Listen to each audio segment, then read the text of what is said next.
Vous avez parlé d'un vide. Quels sont précisément ces vides auxquels vous faites référence? Ok, d'accord. Par rapport au vide, je pense que c'est ici que je vais vraiment essayer d'être le plus clair et le plus précis possible. D'abord, il faudrait reconnaître que il y a une dualité dans le monde et il y a une dualité en nous. Lorsque nous avons accepté de suivre Jésus, nous devons reconnaître d'abord, premièrement, qu'on les reconnaisse ou pas.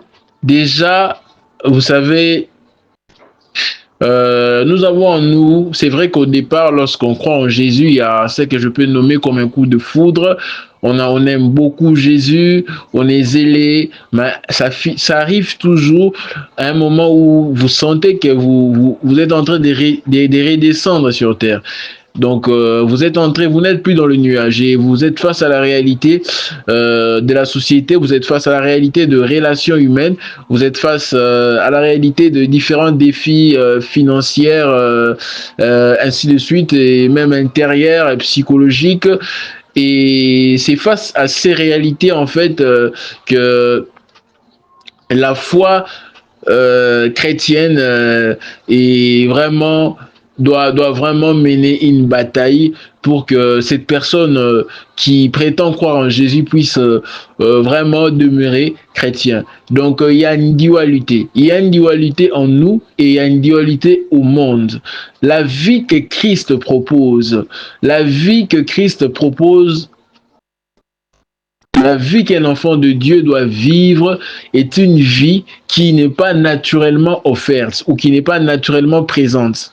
Cela veut dire que lorsqu'une personne croit en Jésus, la foi en Christ ne suffit pas. Cette foi ne devrait pas se limiter que à une croyance ou à une récitation, mais cette foi devrait prendre forme dans tous les aspects de la vie de cette personne. Cela veut dire que la foi devrait être le sponsor officiel des différents aspects de la vie d'une personne. Ça inclut les études, ça inclut la santé, ça inclut l'alimentation, ça inclut le logement, ça inclut les désirs, les fantasmes, les rêves, et ainsi de suite en fait.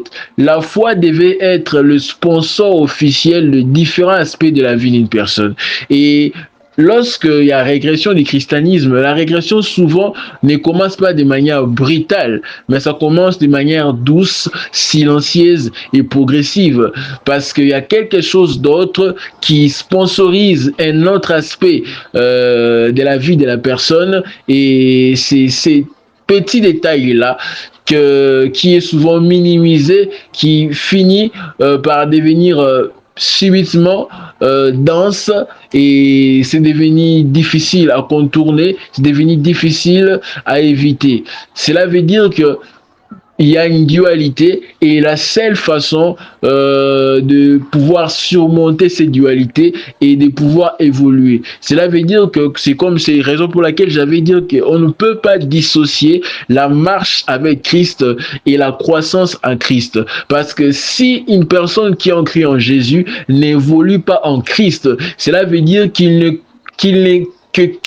sa relation avec Christ ne prend pas plus du terrain dans sa vie.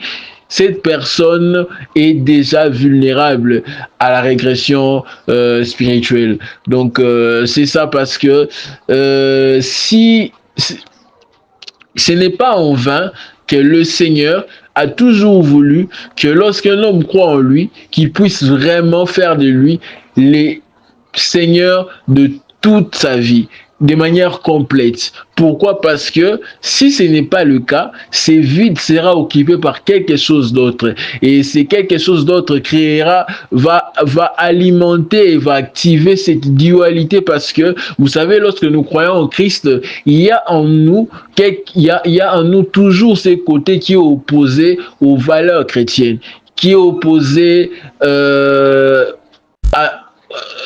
aux expériences chrétiennes. Nous avons en nous un côté, je pourrais dire, opposé, et si je devrais nommer, je pourrais dire un côté sombre, qui est totalement le contraire de ce que nous sommes censés être en Christ.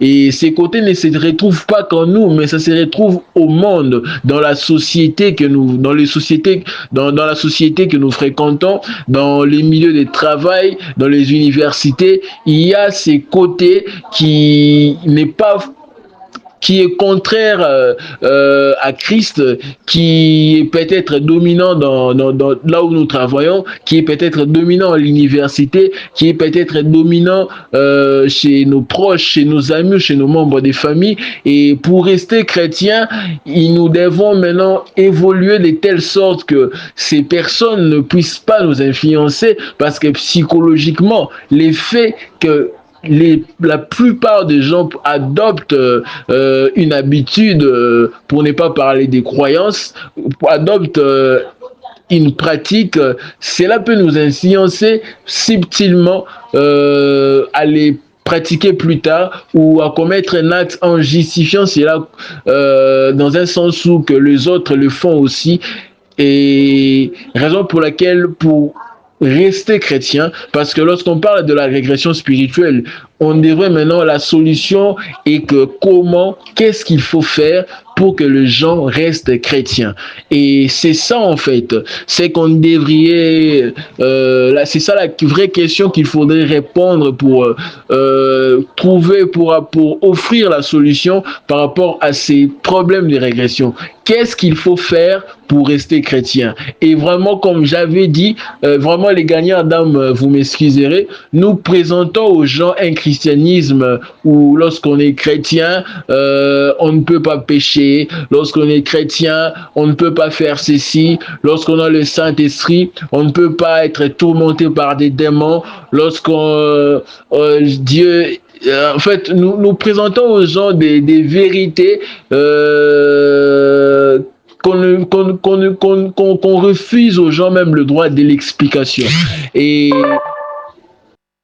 les christianismes actuels, c'est un christianisme où ceux qui veulent poser des questions ou ceux qui veulent remettre en question tous ces aspects sont souvent traités d'une manière un peu, je pourrais dire, catégorique. Ils sont souvent traités un peu de païens, ils sont souvent traités d'incrédules.